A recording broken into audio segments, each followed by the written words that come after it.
Friday News Roundup extraordinaire. Good morning, Ben. Good morning, Hugh. I hope you had a happy Halloween. What did you go dressed up as? I did not. I got to be a grand dog sitter last night because the dog, Ralphie, was with the... That is a great thing to dress up as. Yeah, that is a grand dog sitter. We did walk him around, and he gets so weirded out. Ralphie's a wonderful dog, but he does not like Halloween. Ben, well, our almost 2-year-old said Happy Halloween to everyone and went to all the houses and was not afraid of any of the skeletons. So that's a good Oh, bravo. My 2-year-old granddaughter got wigged out by a guy dressed as a bear, so she went home. I got to tell you, Ben, I can find you any polling number you want. Really, I can find you a Trump number and a Harris number from any of the swing states. I have one hard number. For the first time ever, early voting in Nevada, 52,000 more Republicans returned ballots than did Democrats. They have never done that before. Early voting is closed. And more than... What do you extrapolate from that? What I extrapolate from it is that people have taken a lesson from the last midterm election that they needed to take much earlier. And I think that, the questions coming out that endured for, far past the point where they should have about early voting among Republicans, I just think that that's something that is now being resolved. And clearly the voters have reached the conclusion that, whatever skepticism was expressed by Donald Trump at the time about these different methods of voting, that they've got to fight the game according to the current rules, even if they think the rules suck. And do I think that these rules suck? Yes, I do. I think it's ridiculous to have an election season essentially instead of an election day, and I think that it's absurd to have this type of variance in terms of when people get information that could meaningfully affect their vote. Imagine being someone who voted before the last Kamala media tour. Imagine being someone who hasn't seen the things that have just played out over the last month. It's absurd. But one thing I do think you can take away from these early vote numbers is that whatever the case is, the Republicans are not going to be caught unawares on it, and that's something that is certainly encouraging for them. And I do want to say, I thought you were going to go to Georgia, where we have. I mean, the fact that Joe Biden is too incapable of understanding the world today to not have to be asked about apologizing for Jim Crow and Jim Eagle is something that should really be an indictment of him in this moment and the entire Democratic Party that demagogued that entire process of reforms that happened in Georgia. And I think that, we can see that they obviously resulted in historically high levels of early voting. We returned to Major League Baseball, moving the All-Star game, and that commissioner should never be heard from again. Ben, I want to talk to you about predictions, but before I do that, I want to say I never expected to spend the last week talking about whether Joe Biden hates Kamala Harris so much that he purposefully submarined her. Let's play cut number 24 for people who are just tuning in. The only garbage I see floating out there is his supporters. And I did not expect that Mark Cuban would help inspire women to vote for Trump by insulting those who already work for him. Let's play Mark Cuban cut number 6. Donald Trump, you never see him around strong, intelligent women, ever. It's just that simple. And I did not expect to be talking about an insult comic I've never heard of at Madison Square Garden. I want to set a premise, which is that the Venn diagram of people who know that it's All Saints' Day, which is a holy day of obligation, will be attending Mass and visiting a Catholic graveyard in order to gain a full indulgence for a departed soul who might be in purgatory. And the people who know who Kill Tony is zero. There is the Venn diagram. I will disagree with you, and the reason I will disagree with you is because one of Kill Tony's favorite openers is James Donald Forbes McCann, perhaps the most prominent Catholic comedian currently working today, and one of the few people who will do both Pints of Aquinas and Kill Tony. But anyway, the simple fact is that the closing arguments that they have on their side are being made by prominent supporters, the President of the United States, by Mark Cuban, by major people across cable networks, and I just don't think that the fact that the networks tried to spend as much time as they did on what Tony Hinchcliffe, who is an insult comedian and who even Jon Stewart had to defend as saying, I like this guy, is someone who comes to a place and does insults and often, arrives and intends to offend. The point that I think we have here in these closing moments of the campaign, Hugh, after all of this time, is that you would think that Democrats would have been able to get Joe Biden off of the front pages in the final week, at least.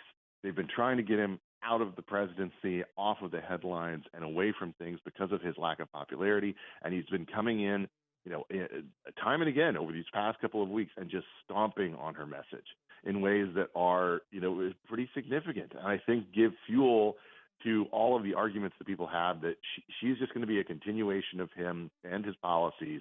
And do you really want 4 more years of this, which is not a good place to be for any campaign that has been struggling to explain what she would be doing differently anyway. Ben, I've been arguing with the Trump skeptical in my life that the American military is under fire in the Gulf, in the Red Sea, in Jordan, Iraq, Syria. Israel's got to go back to war with Iran. I don't know if you saw the headlines this morning. The Supreme Leader said, hit Israel again. Well, I don't think Netanyahu will stand by and allow that to happen. I think he's going to preempt it, but we'll see. Do you think, we're going to go from the absurd, kill Tony and doddering Joe Biden and Kamala not answering questions, to the deeply serious. 7 Israelis were killed yesterday by a missile. The guy in Chicago was finally charged with a hate crime after a national wave of disgust that the Chicago police did not charge one after a man on his way to the synagogue on Saturday last was shot by a man yelling Allahu Akbar. And anti-Semitism has broken out all over the campuses again. Do you think that the serious issues will trump the stupid issues when people finally go into the voting booth? I really believe that they will, Hugh. And this is one of the things that we have to understand. We live in an era where we speak not even in lines anymore, but in memes, and those are a distraction. They are designed to make you procrastinate, and they are not the things that Americans fundamentally care about if times do not feel good, and times do not feel good for Americans. I think that in 2022, Democrats were able to squeak out, a lot of narrow races by dint of the fact that Republicans nominated some weaker candidates and leaning heavily and almost entirely into the abortion issue, something that Republicans hadn't figured out how to deal with. Now, I think this time around, the simple fact is that nothing's sneaking up on Republicans. That they know what the issue set is. They know what people care about. And they've been hammering away, on the issues of the economy, immigration, and security around the world and at home. And I think that they've done a really good job of it. I don't think that this is an election where you're going to have silly issues outpace the kind of serious issues that Americans face. And I think that there really is legitimate concern that we are at some kind of chaotic tipping point if we don't have serious people in charge. And Kamala Harris is not a serious person. Well, I think she's hid that as effectively as she can by appearing to be an incoherent person. But she won't tell us what she thinks. Have you heard the Club Shay Shay interview yet? So I've only heard the clips. I have not heard the whole thing.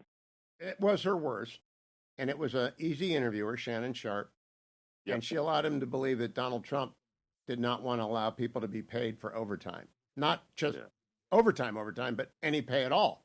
And I was just astonished by how dumb this exchange was. And I thought to myself, anyone who sees that's not going to vote for her. They buried it on a Sunday night. But has she had a good interview? This is the question. Did I miss one? Stephanie Rule, 60 Minutes, Brett Baer, Shay Shay, have I missed one? I don't think that she has. And I think that there hasn't been really any exchange with someone serious, meaning not someone who's just trying to boost her campaign, that has come across in any way giving her additional heft. And you're right about the incoherence. It's used as a shield. It's meant to turn her into a mystery box. But frankly, I think that's something that might pass in a moment in which Americans aren't concerned about their livelihoods, about the direction of the country. But it's certainly not going to pass in a moment in which we see these upside down numbers in terms of everyone feeling like we're headed in the wrong direction. Now, the biggest problem for Donald Trump, of course, that people don't like mean, especially white suburban women. Did the garbage truck and the McDonald's help dent the mean stuff? Well, I think it reminded people that he can be funny without being mean. But I also, believe that he's fired away in a few different directions in this last week that I think he could have avoided. But things look still very, very, very good for him, and I think that he's likelier to win than to lose at this. Welcome back. I've got Ben Domenech from The Spectator and, of course, Fox News contributor. Ben, there are two issues that not many people get that I think are driving significant parts of the vote.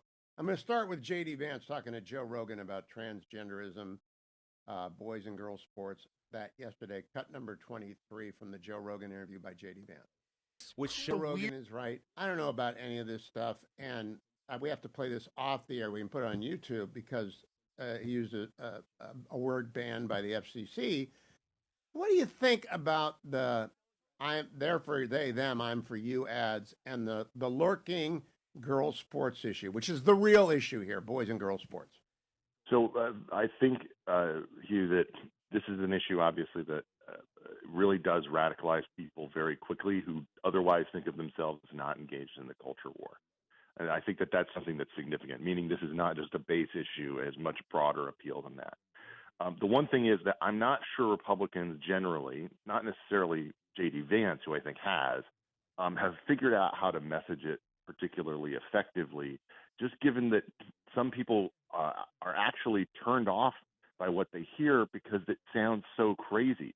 There's actually been multiple reports now, across legacy media, that when Republicans are trying to message on this, if they tell people what these candidates on the Democratic side have endorsed, they'll disbelieve it because they think it sounds so crazy. In the same way that the media reacted to the news that Kamala Harris had endorsed in the past, paying for the transgender surgeries of migrants who are in jail, and they all just assumed it had to be made up. And of course, it turns out not to be made up. And in fact, an answer to an ACLU questionnaire that a number of other Democrats signed on to. I saw this play out in numerous debates this cycle, in Michigan, in Texas, and elsewhere, where the candidates have endorsed positions that are frankly absolutely crazy.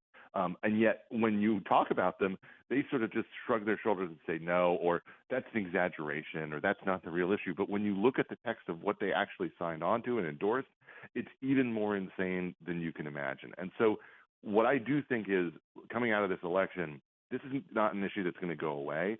But Republicans, I think, could have hammered it even harder and even sooner in this cycle of how ridiculous this is and how it raises questions fundamental about the differences between the way Democrats view the human person and the way that Republicans view the human person, in ways that I think voters do have to wrestle with. All right, we got to go back on the air. I'm going to turn to Israel and Iran.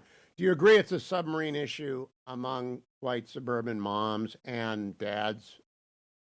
Oh, I absolutely do think it is, but I don't think that we'll know until after the polling is done whether it was something that, in critical spots across the country, particularly in places in Pennsylvania and elsewhere, if it moved the needle significantly enough.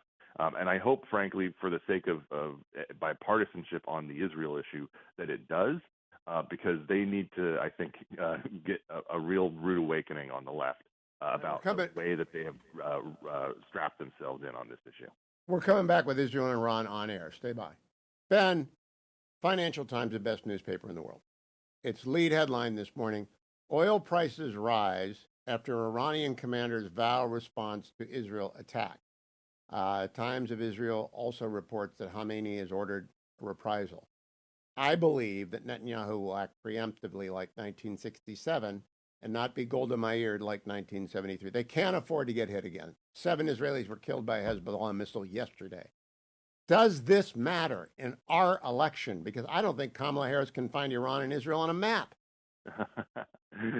I think it matters to a degree. It matters, I think, particularly in some of the key demos that will make up decisive elements of the electorate in spots across the country. I also think that it matters long term, because I think that the overall takeaway from the last year and a half of incoherence on the part of of Kamala Harris and of Joe Biden, and then the coherence and coherent anti-Israel positioning of many Democrats who have been saying things that I never thought they would admit to. I think that really is creating a moment of reconsideration for a lot of people who are supporters of Israel and also viewed themselves as being independent voters who would swing back and forth between the parties. This is one of those issues that is a single issue for an enormous number of people in America and matters outside of the Jewish electorate a lot more than I think people recognize as a signal of how you view the world and the importance of America's role in it. And one that Ben, I think let me pause here for a moment. Well, let me just say one thing about that. I think it's one of these issues that it was very interesting that for all of the people who were skeptical about Ukraine strategy, for all the people who were critical of support for them, and openly so on the populist right, that tune changed rapidly when it became a matter of Israel and the post-October 7th situation. And that's something that I think should be encouraging to people who believe in America's role in the world and the importance of it. I want to put two facts on the table that matter to both the big two foreign conflicts. The first is, if I ask the vice president, to what extent should we be concerned that some Iranians remember the Mossadegh coup and the Shah and the White Revolution failing? And the second, to what extent does it matter that Crimea has long been Russian and was given to Ukraine in 1956, or does that not matter in this war because it includes parts of Ukraine that have always been Ukraine? Could she answer those very basic questions? I don't think that. I mean, come on. Again, I go back to Bart Simpson doing his report, for the Model UN. It's one of these things. Crazy Horse was another Indian. So one of the things that I think is important for Americans coming out of this election is to have clearer ideas about who is serious when they talk about these matters and who isn't. The media has done so much work over the past decade plus of trying to spin everything away from the conversation about what is in America's best interest, what is in our interest in terms of a stable world, et cetera. And they've done it in ways that have been particularly underhanded, depicting people who are just idiots abroad. I think particularly of people like Ben Rhodes, that as being people who ought to be respected, and that's something that needs to change. It needs to change going forward as a generation shift happens within the leadership in our country. I mean, the fact that Vance is as young as he is and is as intelligent as he is, I think is a very good thing and a good representation of that potential shift. But we can't allow for the equivalent on the other side of their idiots who have just been built up by the media to be something that they aren't, to get away with seizing the power in this country because of the ramifications, not just for us, but for our allies around the world. Now, a critic will say, Donald Trump doesn't know anything about Mossadegh or Crimea either. And I would say, I don't know that you're right about that if there's a business deal involved. But number two, much more important, he hired Pompeo and he hired Robert O'Brien, and he'll bring in Cotton and Waltz. Is that a fair response? I don't know who Kamala Harris is going to bring in. I think the fair response is that we've seen the instincts that he has. We know what he is. We know how he reacts to situations, and we know he understands the importance of deterrence. That's not something that she has ever understood. It's not something she's given any indication of understanding, certainly not on the campaign trail over the past several months. And so whether he knows the history on the back of his hand or not, I think it matters more that his instincts are in the right place. Welcome back, America. Ben Domenech for 6 more minutes. Ben, yesterday I had Boris Johnson as my guest. I'd never talked to the former prime minister before. His new memoir, Unleashed, is fabulous. It's funny. It's really funny. Oh, yeah. But I had to have him translate a couple of things. For example, Bob's Your Uncle is something you run into in the Aubrey Maturin novels. I had no idea what it was. Turns out it's a historical anomaly. It shouldn't have been in those novels because it was invented after Lord Salisbury named his nephew, Balfour, to be in the cabinet. Bob's Your Uncle. And that's funny. But then he said, Donald Trump, quote, played a blinder by liquidating Soleimani. Do you know what that means? Played a blinder. I actually don't know that one. That's on the edge of my. I do have a good Boris Johnson joke story for you, though, if you'd like to hear it. He obviously was, but first I'll let you explain what that means because I don't know. That means it's not a cricket term. It just means you did something completely unexpected that blinded observers. And he said, you don't know that? And I said, I don't know what it means that when Rishi Sunak told him to stop talking about sacred cows, I gawped at him and then I twigged. I said, he had to translate a lot of this for me. But what's your Boris Johnson story? Because he's fabulously funny. So he's very, very funny, very, very funny. He obviously is the former editor for The Spectator, the top guy, and he he used to write for them about all sorts of random things.